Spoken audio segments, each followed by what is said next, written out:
let me see you drop. I fucked up this Russell, baby, we hustle, but the Oh my.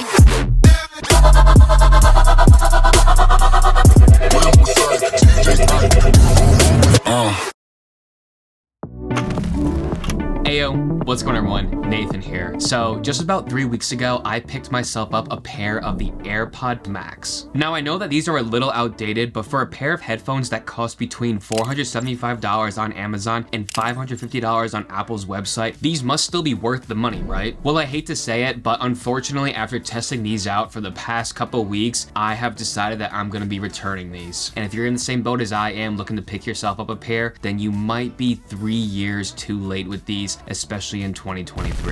So quickly before I start, if you were hoping to get some really detailed specs on these headphones, then I'm not going to do that in this video, as I just did that in an overview video a few weeks ago. And if you want to find more out about the details and specs of these headphones, then definitely click the link on the screen right now. But this review is going to be more of my overall experience with the headphones, and I'm going to compare them a lot to the AirPods Pro 2 because I feel that these are a very popular headphone people have experience with. So with that being said, let's now hop into the video and let's start off with the things I did really like about the AirPods Max, and the first category is their design and build quality. Have undoubtedly made another iconic design with these. They're very large and heavy headphones, but for good reason. These are made out of top tier materials such as stainless steel, anodized aluminum, and have super soft mesh around the top strap and ear cups, which really helps disperse the weight, so they are actually very comfortable to wear. So the materials that make up the AirPods Max are just inherently more sturdy and dense versus plastic, which is what most of these headphones competitors are made out of anyway. But just holding these, you can feel the quality of them. Everything moves so smooth. Nothing squeaks, creaks, or rattles around as you move them. The sliding head strap stays surprisingly well in place once fitted to your head and doesn't get any larger by you just sitting around. These are quite literally the best built headphones I've ever owned, and I do know that looks are subjective, but I personally love the look of these, especially in the silver colorway. So one detail that I love about this design is that the ear cups are actually interchangeable and they're just held in place by magnets. This means that they can easily be taken off or replaced with mix matching colors. This is just a nice little feature to add some more personality to these if you wanted to. And they're very easy and simple to just change one out for another. And this also gives you access to behind the ear cup so you can clean these dry if you were to get them wet. So again, just a very small design feature, but I do really like that about these headphones. So the next thing that I really like about the AirPods Max are its controls, which are all found on the right ear cup. First is the noise control button, which will switch you between active noise canceling and transparency modes. It is large enough to easily find while they're on top of your head, and it's just as simple as pressing a button to switch between the two different modes. Then on the other side of the head strap, you'll find your digital crown, which if you're familiar with the Apple Watch is essentially the exact same design, just a little bit larger. This digital crown will adjust the volume of your headset when rotated, and when you press it down a set number of times, it'll either play, pause, or skip music on your headset. And I don't know what it is, but there's just something so satisfying about using this digital crown. It just feels so precise, responsive, smooth, and it's just overall a unique feature to these set of headphones.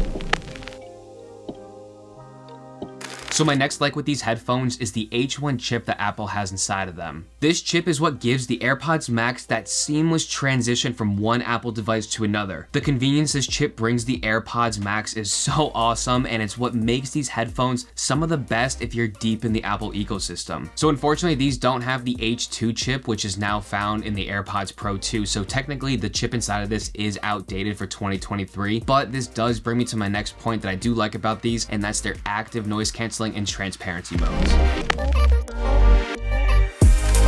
Both the ANC and transparency modes on the AirPods Max are great, like really great. So I haven't had the opportunity to compare these directly to other competitor over-the-head headphones such as Bose or Sony, but comparing them to my AirPods Pro 2, the ANC is definitely better. Sitting in my room with my AC blasting away, the Maxes almost completely blocked out the rumble from the AC with no music playing, and then when I put in my AirPods Pro 2 right after, I can definitely hear the AC more. So without a doubt, even without the H2 chip inside of these, and I think it's just the over-ear design of them, the the ANC is better on these than on the AirPods Pro 2. So as for the transparency mode, it is actually so impressive with these. It's almost like nothing is covering your ears, everything sounds natural, and for headphones as large as these are, I'm telling you the transparency mode is absolutely top tier. So even with how impressed I am with the Max's transparency mode, the Pro 2s are just that much better with their transparency mode, which again, I think comes from the H2 chip inside of the Pro 2. So I think if these were to have the H2 chip inside of them, I'm assuming that they would be just as good, if not better. But as of right now, with the H1 chip inside of this, the Pro 2s a little bit better with their transparency mode compared to these.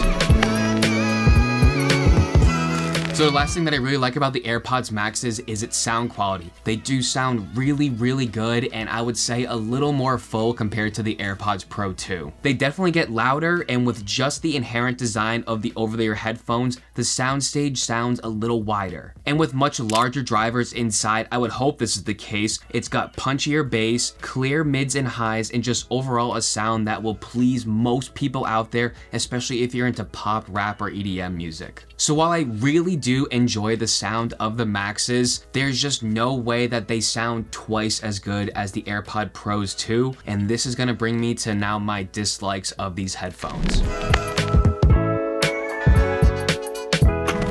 So let me start this section off with the thing I probably dislike the least, and that is its smart case. This smart case is actually quite dumb, and I really question Apple's reasoning for making it like this. First is that it doesn't even protect the entire headphone. It only covers part of the ear cups and leaves the headband and some aluminum visible, so they can potentially get damaged while traveling. And the only thing that it really does is it puts your AirPods Max into an ultra low power mode to help you preserve battery, because these can't even be fully turned off.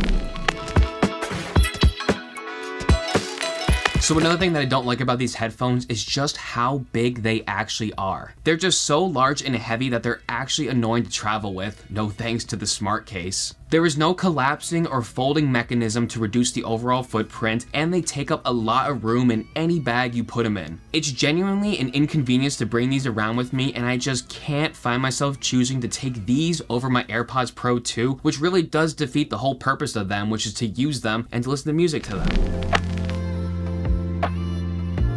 So my next dislike, ready, come here, listen to this one. So yes, two things can be true at once. These are made out of super premium materials and they feel awesome in the hand to hold and use, but unfortunately these materials do make them really heavy, and so heavy to the point that the few times that I've worn these to the gym, they don't feel secure and they really do feel like they're gonna just fall off my head at any moment. So I know it might be unfair to compare these to gym headphones, but to be honest, one of the only times that I get to use a pair of headphones throughout the day is when I'm at the gym, and I would love to be able to really enjoy my time using these at the gym. And just for the price, again, the super high asking price of these, it makes it almost not worth it when I don't really have many other opportunities to use these throughout the day.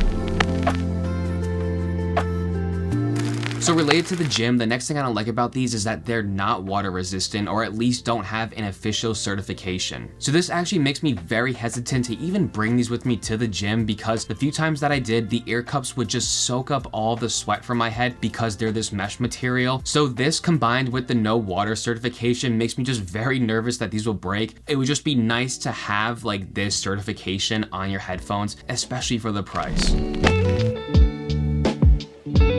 So just a few more things that I don't love about these headphones, and the first is that its battery life is decent at best. These are rated to get 20 hours of music playback with ANC or transparency modes turned on, and like I had said beforehand, there is no way to completely turn these off, so their standby battery time is just alright as well. And unfortunately, these do charge via lightning cable, which is so outdated in 2023 now. So just a few more things on my experience with these. So for extended periods of use, I would say more than 2 hours, I did feel some slight pressure and uncomfortability right here in front of my ears on my cheekbones. It was nothing crazy, but definitely just a little uncomfortable feeling that I did start to notice. And then one other thing is, because of the mesh material, you would think it's more breathable, but these are so big and so heavy that even sitting in an AC'd room where I would say it was pretty cold, my hands were cool, my ears actually did start to kind of sweat, which I guess is normal for over-the-ear headphones. But another thing that I did notice that I didn't love, they're not that that breathable to the point where even in a cold room, my ears were still kind of getting sweaty. And one last tiny little thing, these are Bluetooth 5.0, and in 2023, that is just outdated.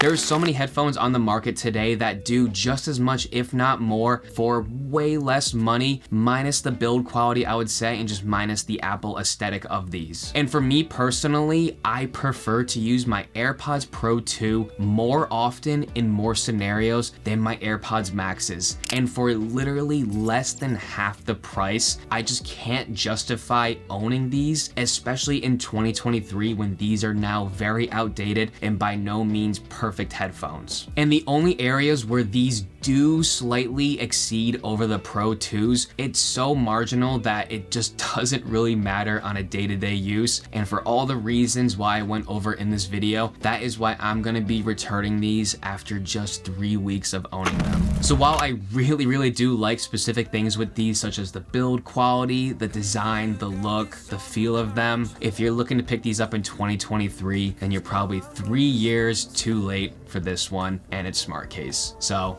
that's gonna be the video. If you enjoyed it, then please don't forget to hit the like button down below and subscribe. And as always, have a great day, everyone. Cheers.